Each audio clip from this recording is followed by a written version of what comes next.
Bonjour à tous. L'actualité principale de votre région, c'est tout d'abord cette nouvelle sanction pour l'usage de cannabis. La consommation de cannabis pourrait être bientôt sanctionnée par une simple amende. L'amende s'élèverait entre 150 et 200 euros. Cette mesure est inscrite dans un rapport parlementaire rendu public aujourd'hui. L'association Hauts-de-France Addiction dénonce cette proposition qu'elle juge insuffisante. D'après l'association, le nombre de consommateurs de cannabis est en hausse constante. En France, 700 000 personnes consommeraient du cannabis au quotidien. Marie-Ange Testelin, la directrice de l'association Hauts-de-France Addiction, nous parle de cette problématique. L'amende n'est qu'un élément, pas le seul, puisqu'on sait que ça ne va pas entraîner un changement de comportement de la personne consommatrice. À terme, c'est un élément parmi plein d'autres. C'est comprendre les raisons, aller à sa rencontre, entamer le dialogue, avoir une posture aussi au niveau des compétences parentales. Est-ce que les parents ouvrent le sujet dans les familles? Est-ce que les forces de police ouvrent le sujet quand ils vont mettre l'amende? Est-ce qu'ils vont pouvoir proposer aussi l'offre de services, de consultation, d'offre de soins, de prise en charge médico-sociale? Moi, j'aimerais qu'on ouvre ces débats-là. Depuis le mois de novembre, on ne peut plus refaire sa carte grise en préfecture. Il faut obligatoirement faire les démarches sur Internet. Or, tout le monde n'est pas capable de manipuler un ordinateur et naviguer sur un site Internet. L'Automobile Club du Nord propose donc leur aide. Pour les intéressés, il faut se rendre dans une agence de l'Automobile Club du Nord. Il faut compter 10 euros pour bénéficier de ce service, à part si vous êtes adhérent au club. Nous nous sommes rendus dans l'agence de Mons-en-Barœul et nous avons rencontré Philippe Durieux à ce sujet.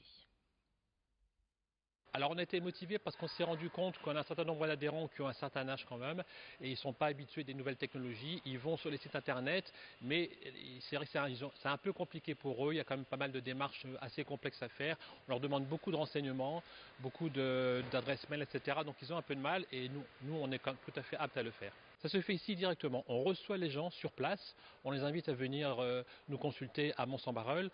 C'est réservé normalement pour les adhérents de notre association, mais on est également ouvert à tout le monde, sachant que c'est gratuit pour les adhérents et ça sera contre une modeste somme pour les autres. Et dans le reste de cette édition, le grand angle de la rédaction à la rencontre d'une petite fille de 8 ans, Shena, atteinte de la maladie de Kawasaki. Cette pathologie peut entraîner la formation d'anévrisme et boucher l'artère coronaire, mais encore faut-il pouvoir la diagnostiquer, ce qui n'est pas simple et peut parfois prendre plusieurs mois, d'où des complications cardiovasculaires.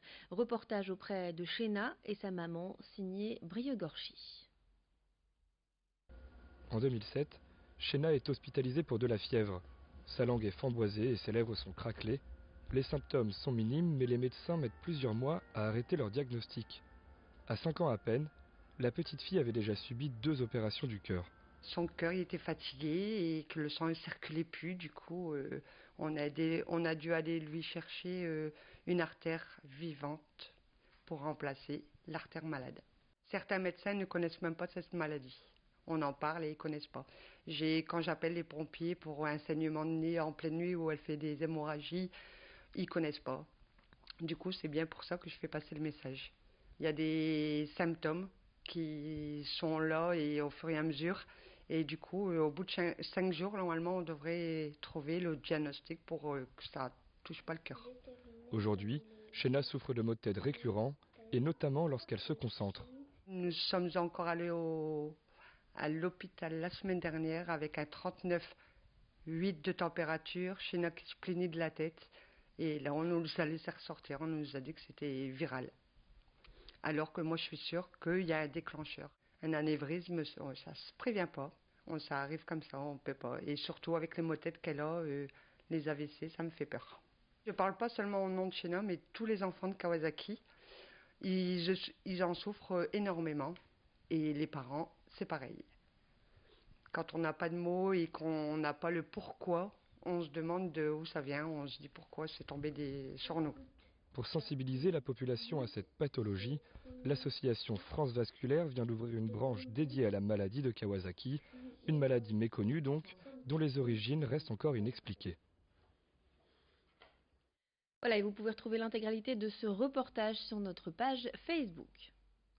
Musique à présent avec la programmation des spectacles et concerts à venir ces prochains mois dans la région. Corentin Escalier nous détaille le programme.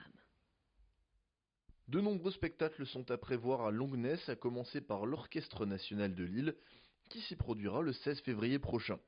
Plus populaire, Vianney sera à Sénéo le 8 mars prochain, mais la date est malheureusement complète.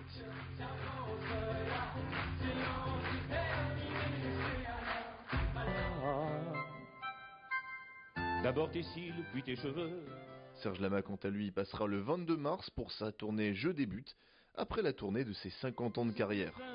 Il y aura ensuite Danny Boone le 29 mars, mais malheureusement, le spectacle est complet. Heureusement, il reste quelques places au Cursal de Dunkerque pour la date du 28 mars. Ils sont révoltés, comme beaucoup de jeunes aujourd'hui. Sauf que les miens, ils vont pas à nuit debout, hein. Non, ils préfèrent faire jour couché. Mais avant Danny Boone, de nombreux événements auront lieu, notamment dans le cadre du carnaval, avec le bal du Sporting. Julien Clerc foulera pour sa part les planches de la salle dunkerquoise le 22 mars prochain.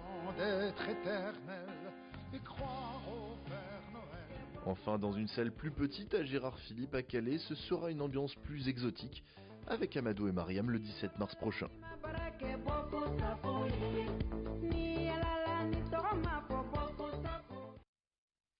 Voilà pour la programmation musicale. Tout de suite, vos prévisions météo. Le ciel reste bien encombré aujourd'hui, mais ça va s'améliorer demain et ce week-end.